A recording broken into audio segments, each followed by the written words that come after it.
Glaciers. The frozen tablets of history encrusted with snow and past environments are beautiful monuments to the past, present, and future state of the world. They hold the key to who we are, where we have been, and where the world is going.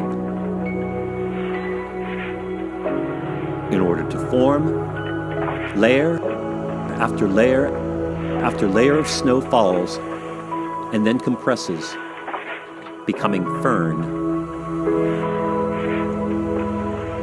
This fern does not include only snow, but it can also include volcanic ash from any eruptions that occurred that year, or soil from areas that have been gouged by the movement of the glacier.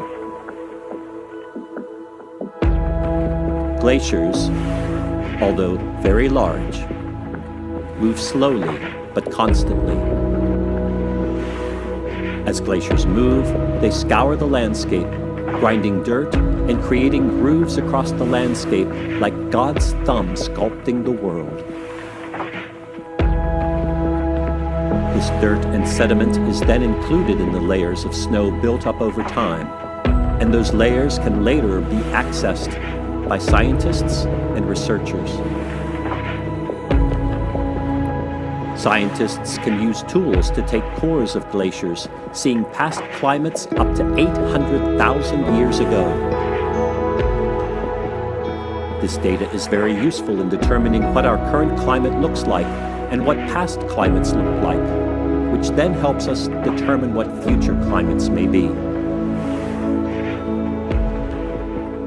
As scientists peruse cores, they can calculate past levels of carbon dioxide found trapped in the ice.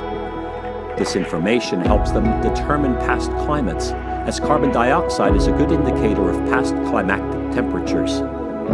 Warmer temperatures mean fewer glaciers, and cooler temperatures mean there would have been more glaciers present. Glaciers not only hold records of the past, they also grow and shrink in the present. As the glacier moves, it changes sizes with the seasons. In the winter, when there is great darkness across the land where glaciers exist, they can grow without fear of melting. In the summer, when the sun's energy is concentrated on that hemisphere, glaciers tend to melt. Glaciers cycle through periods of melting and refreezing, contributing to the layers of fern in a glacier. This is a natural part of the process of glaciers. Unfortunately, there are cracks in many glaciers currently, and they are melting much faster than they are growing. Just as we can see past climates and how things have changed, we can also see how things are changing with glaciers. We can see the rapid rates of melting in glaciers. We can also see the rapid increase in greenhouse gases in the atmosphere by comparing current levels with levels that we find stored in the glacier.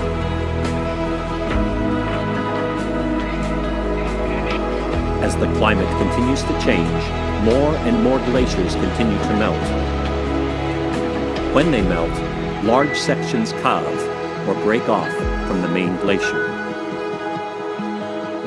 As these sections break off, and as the glacier continues to melt, internal rivers can form inside and under the glacier.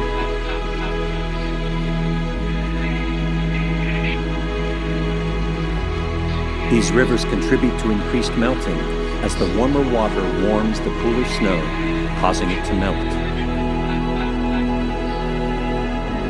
Because the glacier now rests on water instead of ice and fern, it continues to slide, causing it to melt and slip into the sea at an even larger rate. This is known as a positive feedback system. Glaciers do naturally recede and melt over time, but the extent to which they are receding is unusual for our time. They hold the key to our past, the understanding of our present, and the hope for our future. These monuments to who we are also point to who we will be. So let us not let our opportunity to change this cycle melt away, just as the glaciers currently melt.